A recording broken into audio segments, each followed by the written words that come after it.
Scoble. What's up? What's up, man? Hey, Dennis. Thank you for coming.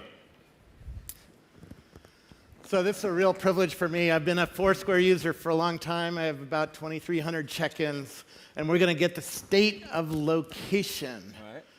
So how many locations around the world do you have right now? Gosh, I might have lost track at this point. I want to say we're probably close to 30 million crowdsourced locations. And that's people all over the world checking in at places and really just adding places from scratch. Like when we started, we had a very limited data set of a couple thousand venues, and everyone else in the world has kind of filled in the blanks for us.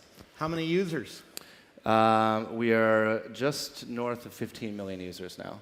And how many check-ins per day are they making? Check-ins per day, I believe we're seeing over 4 million on a regular basis. How many offers? How many offers? We've got, this is rapid fire, we've got 600,000 merchants that are using the platform at this point. Do you know how many servers you're using to serve this app? Well, just about everything we're doing is on EC2, and we're getting to the point where it's getting really expensive. So we're starting to look into that as well. Okay. I know somebody who can help Yeah, with that. so I hear. How many API calls are being made on the platform? It depends on how you cut it up. I just texted Naveen from backstage, and I heard the latest number was about 170 million per day. Wow. So yeah, the thing is, it's growing like a weed. I mean, we were here last year in the middle of the blizzard, which was a lot of fun. I think we spoke 3 times on 3 different panels because a lot of people couldn't make it. But no, it's just like the growth has been incredible, and a lot of the growth that we're seeing now. It's happening. It's happening. Well, it's happening in the U.S., but it's also happening internationally. So about 50% of our usage is outside of the U.S. at this point. We're seeing huge growth in Southeast Asia.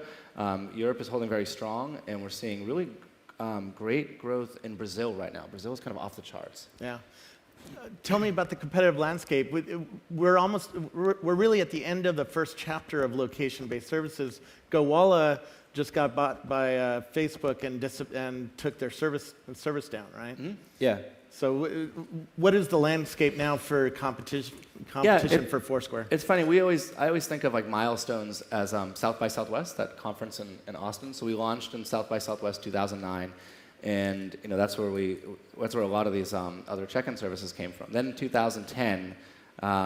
We met up with these guys again, and we're wondering, okay, who's going to come out on top? That was like the big location showdown.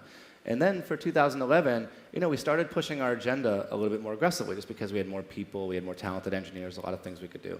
And we started pivoting away from just being the check-in service when we launched our Explore functionality, which is the recommendation engine that's built off of all the check-ins that everyone's giving us. So the competitive landscape's pretty wide. I think that we've grown big enough that I'm not stressed about a lot of the smaller competitors. But we still have our eyes on like what Facebook's doing, what Google's doing, like what Twitter's doing with location. There's always Yelp to look at as well. So there's a lot of people in the space because the space is pretty broad. It's like we're doing check-ins, we're doing deals, we're doing recommendations, we're trying to push people in interesting directions, like motivation for life. And so there's a lot of interesting areas there. Yeah. Since we were here last year, you've added a few new features. Tell me about those and what you've learned in the past year from doing the new features. Yeah. It's funny to think like all that's happened in a year, right? So we were here last December. And I don't know if we talked about it at the point, but that's when we were working on the Explore recommendation engine. And this is what we announced at South by Southwest in March, and it's the thing that I'm really most proud of because, I think we went through about 2 years of Foursquare where people thought that they were checking in for mayorships and points and badges, and I'm sure some of you guys have accomplished some of those things. But I think one of the things that we did when we launched Explore is kind of like, Mr. Miyagi and the Karate Kid, right? So he's like teaching Daniel to kind of paint the fence, and he hates painting the fence, and all of a sudden he ends up learning karate. Well, I feel like we kind of did that with Explore. Like everyone was giving us all these check-ins, and then we kind of launched this feature. It's like the check-ins weren't just for the badges. Like every time you tell us that you like to go to the sushi place, we get better about recommending you another place to go to. Every time you tell us that, hey, you're really good, or you know a lot about this area of Paris or this area of New York, we know that you're really familiar with that neighborhood, and we can suggest other things that you may not know about. Or we know like when you're in areas that you're not so familiar about, we can start offering things that help you out a little bit more. So I'm really excited about that agenda that we're pushing. I think the biggest thing that we've done recently is we launched this feature called Radar, which is our way of saying it's like that Explore recommendation engine but it's a version of that that you don't have to ask questions to. Like Explore, if I want to take my phone out of my pocket and search for coffee shop near LeWeb, it's going to give me a bunch of great recommendations. It's going to give me recommendations for art galleries and pizza places. But I have to ask Foursquare that question to get that result. And what we're trying to do with the radar feature is know about all the things that you like to do. And then as you start walking around familiar neighborhoods or foreign cities, we can buzz your phone and tell you about the things that you're supposed to pay attention to. So it's this idea, like, we've always talked about Foursquare is this engine. It's like technologies that facilitates serendipity. And how do you manifest that on the phone? And we've been trying to do it by making your device buzz, making your phone buzz to alert you about things that you normally wouldn't know about. Yeah. What's happening in the platform? Because I'm seeing Foursquare data used in Instagram and Path and all sorts of different apps. Yeah. Sonar and Banjo, and probably how many apps are using Foursquare? Gosh, I don't even know the number off the top of my head, but I think the thing that's really interesting is that a lot of developers, everyone looks at Foursquare as like, oh, it's the service, it's recommendations, it's check-ins, it's game mechanics. And of course, we've got the whole platform team that's powering a lot of this stuff, and all of our stuff is built on our own API. But we've got all these other developers are deciding that our location API is the best one that's out there. And because it's crowdsourced, it's up to date, there's lots of user-generated content in there. When a place closes, a super user in Paris will shut it down. When a new place opens in New York, someone will go and add it. And then it comes with all this social context as well, which is like all you have to do is ask us for a given keyword and a given user ID, and then we can start returning targeted results instantly, right? Yeah. Which is something that you don't get with some of the other location APIs. So we've been really satisfied to see how quickly that stuff's been adopting, and just the great feedback that we're getting from, as you're saying, like Instagram and Path and Oink as well. Yeah. What kinds of signals are you hoping to get from those other applications to help your machine language or machine learning bring back more interesting data to your users? Yeah, it's interesting because I think a lot of folks are pulling off our API, and we need to start finding ways for them to push back in, right? So one of the things I'd love to see with an Instagram is, someone will take a photo of a milkshake. I'm like, I want to eat that milkshake. I want that. And it's tagged with the location, which comes from the Foursquare API. But I want to say, this milkshake, remind me when I'm within a mile of this milkshake so I can get it. And that means the Instagram has to send us something, right? I think the same would apply to Path or Oink or really any of these other services. Yeah. We're starting to play around with that with this button that we launched called Save to Foursquare. I don't know if you guys saw this. We announced it about a week ago. And now, just like if you read an article on the New York Times, there's a like button and there's a tweet button. And now for all the New York Times articles that are about locations or about specific places, there's a save button. So whenever you're reading something on your laptop about, hey, this is in Munich and I know I'm going to be in Munich 3 weeks from now, so let me save this. It goes right into my Foursquare account, and then when I get off the plane, Foursquare can remind me about that thing that I found a couple months ago. Yeah. And this idea of bridging the online world and all the stuff that we do online with the way that we walk around the physical world, in the real world, that's a really big idea, and we seem to be pushing it really aggressively. How are people changing because of your service? A lot of people had this initial reaction to Foursquare. Why would you do that? Why would you check in? Why would you tell people where you are? Yeah. But we're changing our behavior. My brother now is on Foursquare, right? Excellent. And I'd never expected that he would be on it for years. But we're changing. How are we changing? Yeah, well, I think it's, successful services change user behaviors. Facebook's done this, Twitter's done this. How foreign was it 2 years ago to tweet that, hey, I'm going to go exercise, and want to join me? It just wasn't something that people thought about. Now they think about it all the time. I think Foursquare has conditioned a lot of people that, hey, when you go to a new place, and if you want to share that place, a great way to do it is through Foursquare.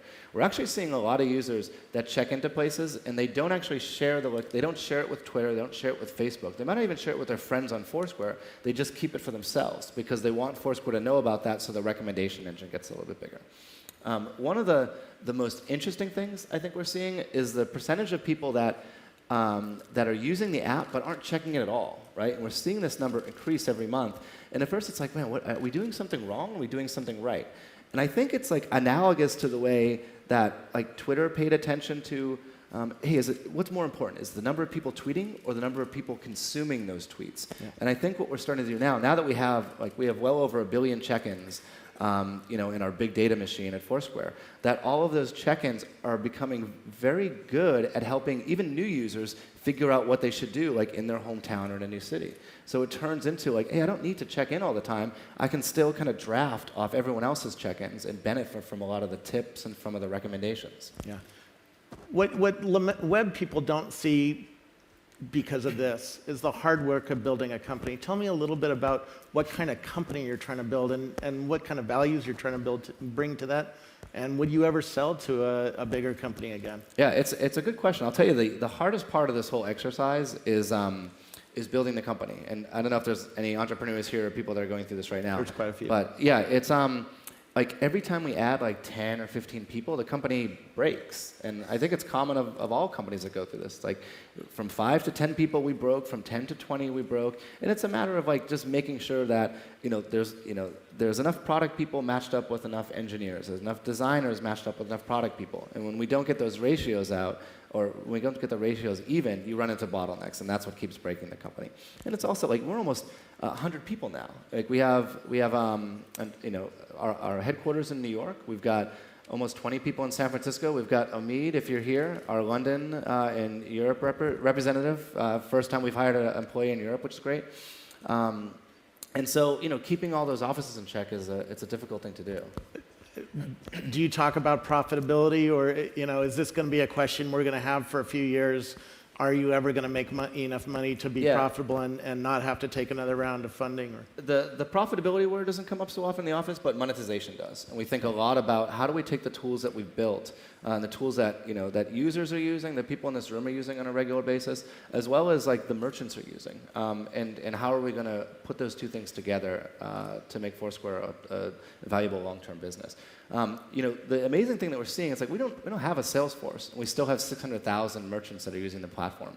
It's all spread through word of mouth. Like you take, I don't know if anyone here has claimed a business on Foursquare, but if you claim a business, you get access to the stats page, right? And if you show that stats page to a taco truck or a coffee shop, like they've never seen data like that. It's like, hey, here are all the customers that came in and checked in. Here's how influential they are. Like, hey, do you want to hit them up on Twitter or Facebook? If you want to, send them a message and tell them how great they are, and tell them to come back and give them a free cupcake. So there's that's just the beginning of it. Like we think of all the things that we're doing with our Explore recommendation engine right now. Like Explore is great at telling me what restaurants to go to in Paris. But we can actually go to an individual restaurant or a business owner and say, based on all of our check-in data, these are going to be your best customers. Yeah. And that's crazy. No one's done that stuff before, and we're in a really good position to capitalize on it. What's going to be the theme for the next year for you? What are you working with your machine learning to try to figure out a new pattern about location? Yeah, so we're growing out this machine learning and big data team because it's a big part of what we're doing as a company. I think it's funny, like the two, it seems like it's been forever since we launched these things, but Explore came just in March, and the Radar stuff just came in October. And I think those are the two big directions that we're going, right? So everyone still thinks of Foursquare as this check-in service. Like in the US, like you see TV ads for Verizon and AT&T, and they kind of like mention, hey, you can check in and be mayor of something, which is great because it's free publicity for Foursquare, but it doesn't really get to the essence of what we're doing. And I think what we're starting to get to is this point that like the app is really, really good at telling you the things that you should be doing, for recognizing when you're in an unfamiliar neighborhood and suggesting things that you might be interested in. Yeah. And this is a problem, or like, it's a problem, it's like an opportunity, it's stuff that we've been interested since grad school, since dodgeball. And like the reason that we started Foursquare was to get another shot at trying to crack some of these questions. And like we're getting pretty good at it. And so I think by the, December now? Like if we're on the same stage next year, like I think we'll be, I think the stuff that we're doing now that's like blowing our minds internally will be in use by the rest of the people here. What are your favorite apps that use Foursquare? I love food spotting, for instance. It's really useful here in France because a lot of the menus are only in French. Mm-hmm. So you pull out food spotting, you just look at pictures and go, I want this. Yeah, exactly. That's awesome. I think my two favorites, and I've given this answer before because they're still my favorites, is Foursquare and 7 years ago, which is a service you sign up to and it just sends you an email and it's like, these are your check-ins from a year ago. And it doesn't sound super sexy, but when you get that email every morning, it's like, oh, guess what? You were at Disneyland last year and you checked into all these rides. Oh, you were at Thanksgiving and here's the picture that you took of the, the townie bar in your hometown. Like that stuff it's kind of cool to get a reminder of that. Someone else built an app called Don't Eat At, which is it's a combination of the New York City opened up their the health rating data for all the restaurants in New York.